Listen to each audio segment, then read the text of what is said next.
అందరికీ నమస్కారం అండి. ఆంధ్రప్రదేశ్ రాష్ట్ర ప్రభుత్వ ఉద్యోగుల పెన్షనర్ల సంచలనం 11 పీఆర్సీ బకాయిలతో పాటుగా అదనపు క్వాంటమ్ ఆఫ్ పెన్షన్ మంజూరు చేయడానికి సంబంధించి ఇంపార్టెంట్ అప్డేట్స్ ఈ వీడియోలో వీటన్నిటి గురించి పూర్తి వివరాలు అయితే తెలుసుకుందామండి.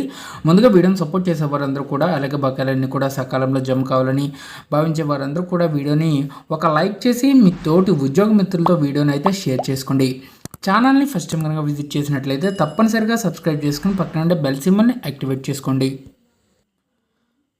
బకాయిల సాధనకు ఐకాసాతో కలిసి ముందుకెళ్తాం. రాష్ట్ర ప్రభుత్వ పెన్షనర్ల సంఘం అధ్యక్షుడు వెంకటేశ్వర్లు. ఇక్కడ రాష్ట్రంలో ప్రభుత్వ పెన్షనర్ల పెండింగ్ సమస్యల పరిష్కారానికి సంబంధించి నాయకత్వంలో కలిసి కృషి చేస్తామని ఆ సంఘం రాష్ట్ర అధ్యక్షుడు డి వెంకటేశ్వర్లు పేర్కొన్నారు. గుంటూరు తాలూకా ఆవరణలోని పెన్షనర్ల భవనంలో ఆదివారం సంఘం రాష్ట్ర స్థాయి కార్యవర్గ సమావేశం అయితే నిర్వహించారు.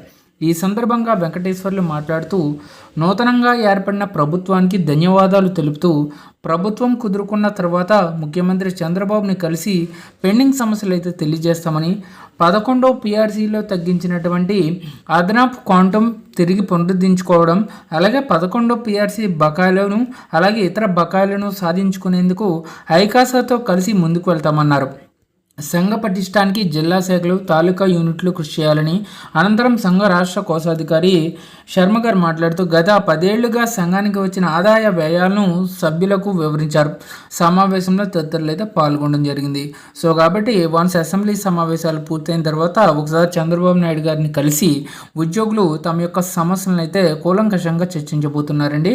11వ పీఆర్సీలో తగ్గించిన అదనపు క్వాంటమ్ ఆఫ్ పెన్షన్ తిరిగి పునరుద్ధరించుకోవడం అలాగే 11వ పీఆర్సీ బకాయిలు కూడా సాధించుకునేందుకు వీరందరూ కూడా కృషి చేస్తామని చెప్పడం జరిగింది. ఇదండి వాళ్ళ ఎంప్లాయీస్ సంబంధించిన తాజా updates. For more updates subscribe to our channel. Thanks for watching. Have a nice day.